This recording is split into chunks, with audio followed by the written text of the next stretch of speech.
What's up, Foundation? How you doing? What's up, YouTube? It's story time again from y'all big partner, man.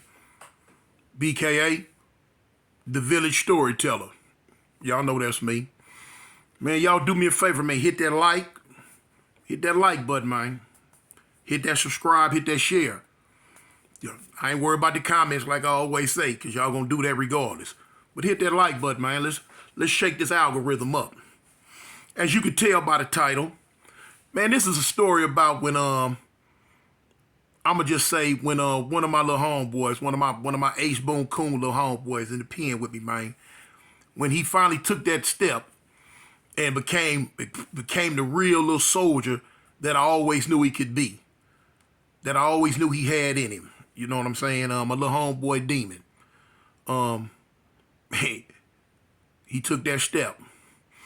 So anyway, we gonna get to it, man. My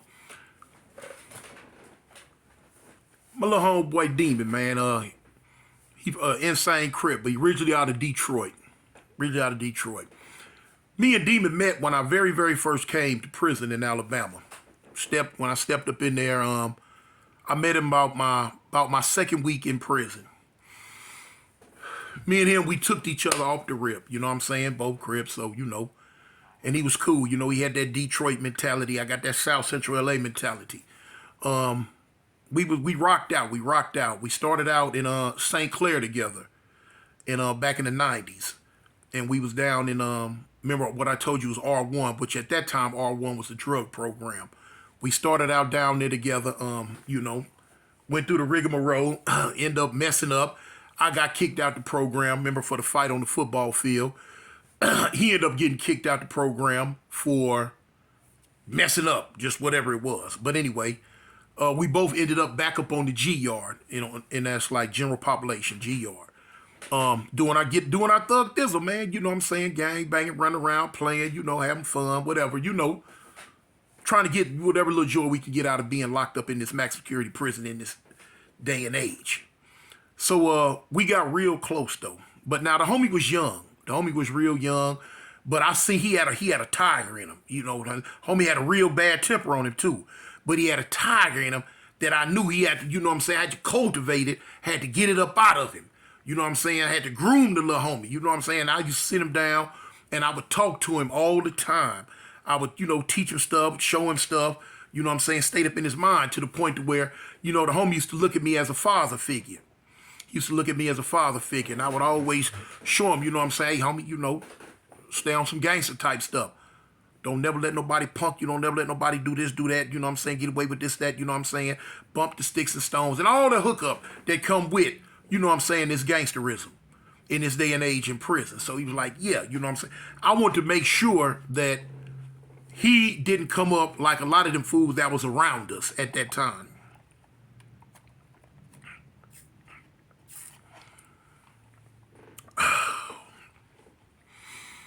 So as time went on, we rocked out together for a couple of more years up on the G Yard. I end up getting transferred to another prison behind that Big Dummy situation, Big Melvin situation. The homie ended up coming up there behind me about a year or so later. He came behind me. So we rock it out, we doing our thing. So as time goes on, this is one of the times before I really was like entrenched in being in the blocks. Yet at this time, I didn't care if I was in the blocks or on the south side in the dorm living area. Basically, though, I really wasn't cool with no dorm living. I didn't like dorm living. I liked my cell. I like to be behind that door. I like to be able to close that door at night. You feel what I'm saying? I like to be in my privacy, be in my room. You know what I'm saying? I'm just used to cell living. I ain't never been no real dorm living type guy. I got to have that cell, you know, lock me in like a real live animal, you know, straight up. Anyway, so this is one of the times we was on the blacktop. We was on the south side of the prison. We were in West Jefferson at this time. And so we kicked it. The homie kicked it with the Cali car. At that time, it really wasn't a lot of dudes there from Detroit, two or three, but I don't think they was up to par for him, so he kicked it with the Cali card. Plus, he was a Crip anyway. So then, he was my Ace Boone Coon, my little partner. I'm talking about day one little partner, man. You know what I'm saying? Kill a rock and put a brick in the hospital by each other. Partners. And so anyway, time going on. We, make a long story short, we were coming from the chow hall one day. And he had words with a dude. He had words with a dude on the hallway. I didn't even hear what the words being passed were about at the time. So by the time I came out the kitchen, he was like, well, don't worry about it, cuz we gonna see. Cool. All right, come on back. I'm like, so we walk. I'm like, cuz, what's up with this? What's up with that? The other dude is walking, going down toward one block. We coming out on the west side of the kitchen. The dude was leaving, going toward one block. So me and cuz, we going back the other way out the door at the end, going back to the south side. So I'm like, cuz, what's up with that, homie? What that fool talking about? He like, no, cuz, fool talking crazy. He owe me some money. I'm like, he owe you some money? He like, yeah. I'm like, shoot, cuz, what's up? You know what I'm saying? What's happening? What you want to do? He like, no, we gonna get at it. We gonna get at it, cuz. We gonna get at it. I'm like, all right, cool. However it go, I'm with you. So time goes on. We going to eat. I never forget, it was on a Sunday. So on Sunday, you only eat twice a day. You eat a late breakfast, which considered a brunch, and they don't give you nothing but one extra biscuit, and you got fried chicken later on that night. So we going to eat late, so because we want to try to eat twice, want to try to get in there twice. On our second round going to eat, we on the late freight.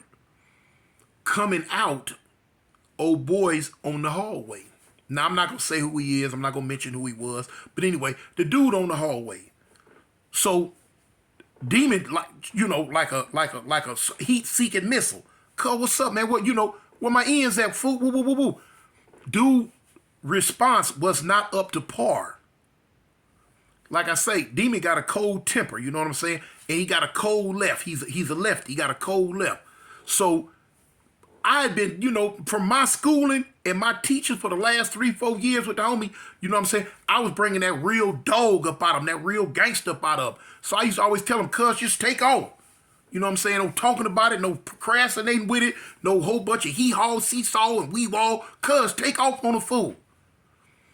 And so, man, I'm like, what? So when the fool was in it, the words come up out of me. I'm like, what? So the homie, when he heard that, he knew, cuz. He fired, bam. When he fired, boom, dude tucked and rushed the homie, though. He ducked his head and he rushed him. So when he grabbed the homie, he rushed the homie up against the wall, but the homie giving him to him. Boom, boom, boom, boom.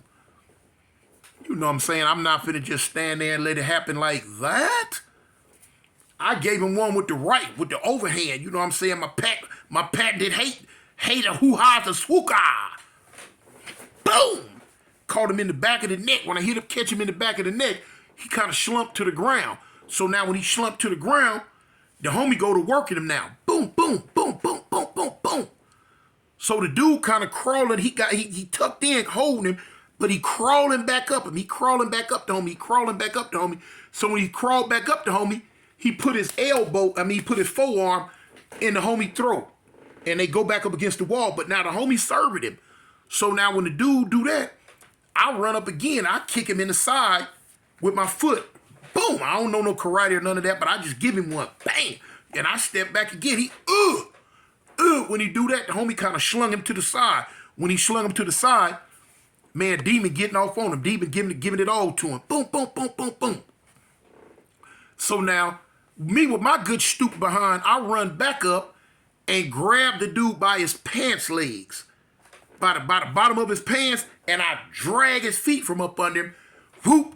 When his feet come from up under him, I'm dragging him down the whole hallway, and the homie kicking at him. The police come out and catch us. Hey. Throw my hands up. I back up. The homie Demon throwed his hands up. So we back up. Get on the wall. They got the mace out and all that old crazy mess. All right, cool. We on the wall. They cuff us up. They get old boy, cuff him up. They take him where he gonna take him. So I'm like, dang. I'm like, cuz, we gone again, huh? He like, dang, big homie, we going again. I'm like, cuz I ain't tripping. It ain't no thing. So we go to lockup. We go to lockup. They put us in the same cell together. At this time, we were in 3-block lockup.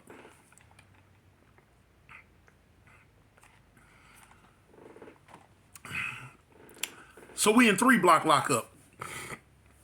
They put us in the same cell together. Cool, you know what I'm saying? Now, I'm the type of person, I go to bed late, I wake up early. Especially back then when I was younger. I'm always been hyper. Oh, you know what I'm saying? I used to have to take them pills when I was a kid, that Ritalin and all that old crazy mess, calm me down. And this was like in the first and the second, third grade. In the second grade, they had, you know what I'm saying, they diagnosed me, tried to put me on them little pills. You know, moms put me on them for a hot second, but they had me in La La Land. Gone. So moms, you know what I'm saying, moms like, man, I'm not finna do my baby like that. Moms took me up off them pills. But anyway, I always been hyper. I always get up early. I've always been playful, jovial, and I like to always get up and play. I wake up, right to this day, I can wake up and my wife will tell you, I'm in a playful mood. I just want to play.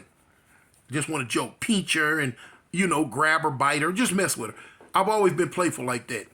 So anyway, we in the cell. The homie on the bottom bunk, I'm on the top bunk. I ain't never liked the bottom bunk. I always liked the top bunk. That's been a thing with me forever, coming through prison. So anyway, first couple of days, it was cool. The homie was real sleepy. He was one of them sleepy type guy. He one of them dudes go to bed and sleep till lunchtime. You know what I'm saying? And get up and then go back to sleep. So at first, I'm like, all right, well, cool. You know, sleep, I ain't gonna bother you. You know what I'm saying? Go ahead. But now I'm up twiddling my fingers. I ain't had no book to read. I'm twiddling my fingers. Ain't got nothing to do. I look over. Dang, homie still sleep. Dang. So it got to the point to where, man, I jump down. I go to mess with him. I grab his blanket. Man, you know, get up, cuz. Man, he like, man, I'm asleep. I'm like, man, cuz, get up, homie. Man, let's talk. Let's kick it. You know what I'm saying? Dang. I'm asleep. So I leave him alone. So as time went on, I mess with him. We had an incident with the police where we was finna fight the police over a biscuit. You know what I'm saying? Police put my biscuits in them grits. Don't eat them grits, homie. Ooh, don't eat them grits. Whew. Anyway, so time going on.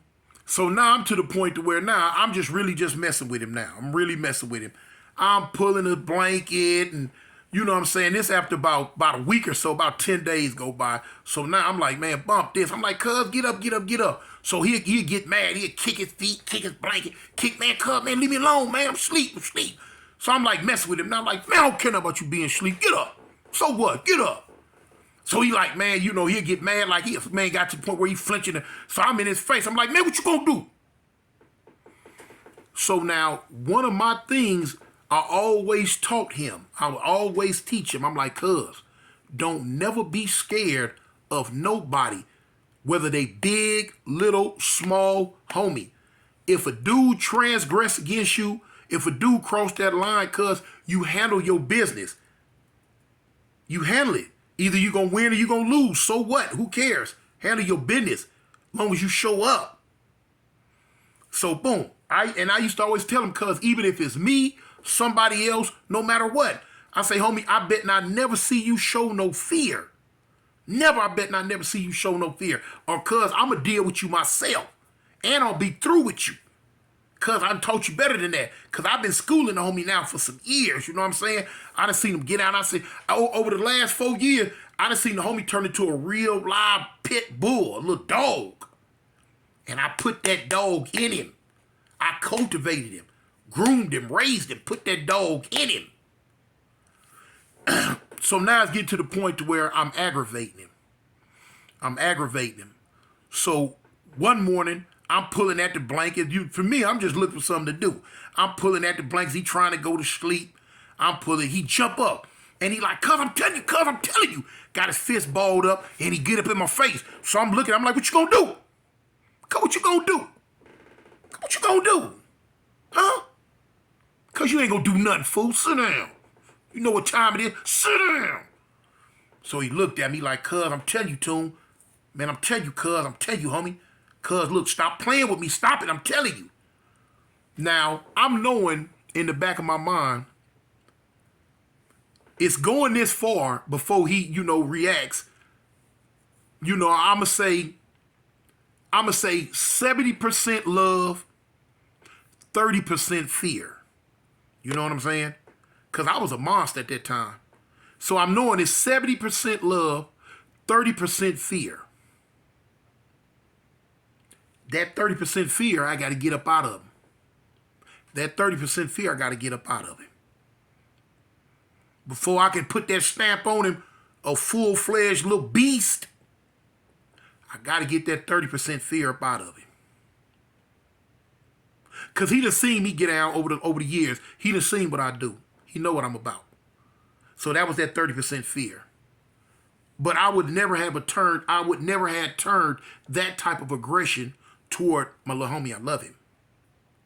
But I got to push him to the brink of implosion. So now, that day went by. The next day come. Next morning come. Same scenario. Pulling at the blanket, messing with him. Today was the day, y'all. He jump up. He like, cuz, quit. He like, cuz, I'm telling you on Crip, stop. I'm telling you. Now, he know I am about this on Crip. I say, fool, what you putting on Crip? On Crip what? He like, cuz, I'm telling you, stop pulling my blanket. I'm going to have to deal with you. I'm like, cuz, you put it on Crip already, cuz I pulled his blanket again. What? Man, the homie flew up out the bed. He said, cuz, I'm telling you. What, fool? He fired on me. Bam!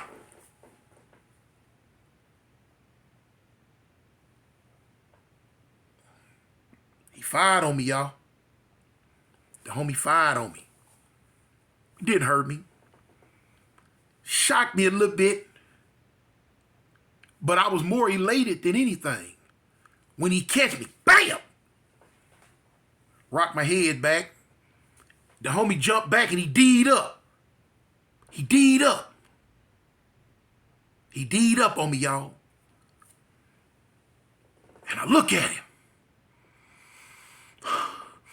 And he go to talk. He like, big homie, cuz, I didn't want to do it, homie. I ain't had no choice, cuz. I didn't want to do it. Cuz you keep pushing me. I didn't have no choice. Cuz you keep pushing me. He hollering now. He keep pushing me. I'm just standing there looking at him.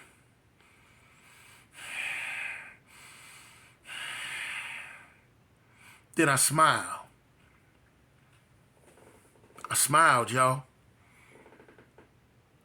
And when I walked toward him, he kind of flinched. I didn't even worry about it. Even if he hit me again, I wasn't worried about it. I ran toward him and I hugged him. And he like, cuz, Big Toon, what's going on, man? What's up, man? What's up?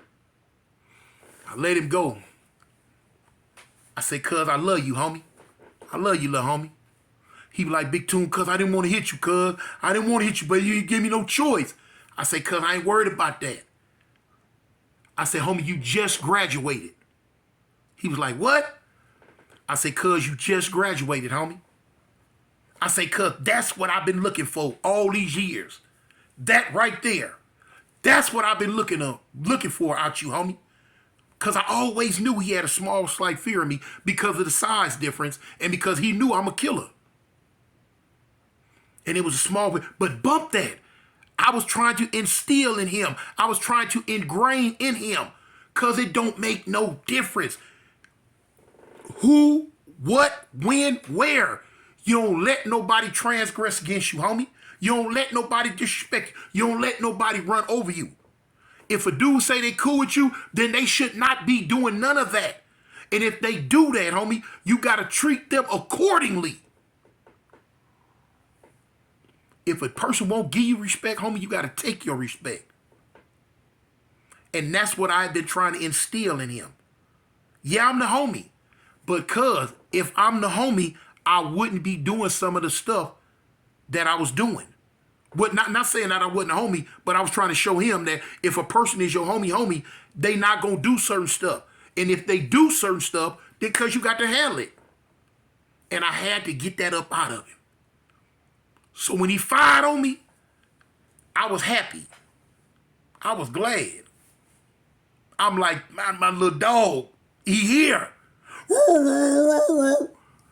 You have arrived. And I told him, I set him down and explained that to him. He was like, cuz, that what's up, homie? I say, homie, you know I love you, and I know you love me. I say, cuz, but if I'm pulling on your blankets, messing with you, cuz that's basically was a form of somewhat of disrespect. Cuz when you tell me you sleepy, you tired, and you want to sleep, but I'm still pulling on your blankets, no. Homie, you got to get up and handle that. And that's what you finally did. I say, homie, you graduate. I say, cuz you ain't never got to worry about me messing with your blankets and none of that no more, cuz. You know what I'm saying? I say, cuz I was doing that and just to push you to this point. I want to see how long it was going to take. I say, cuz for the last 4 or 5 years, I've been trying to get this out you. And you've been building. I say, today, cuz you graduated. Man, we shook hands. That was back in the late 90s, early 2000s that happened. Me and cuz cool right to this very day that we talking right now. The very day that I'm making this video, that's my dog. That's my dog. We right out here in these streets together. And the homie a rider. He's a rider. I'm proud of him. I'm proud of him like a son. He was like a son to me. He's still like a son to me.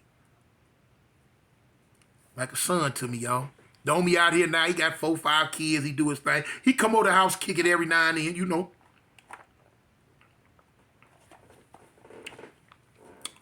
We rock. We rock. Anyway, man, I had to get that story out, man, about my dog. Man, that's my dog, Demon Loke. Demon Loke, one of Detroit's finest. But anyway, man, y'all stay tuned for the next one, man. I'm your big partner, man, Cartoon One, Eastside Avalon, homie. Gangsters.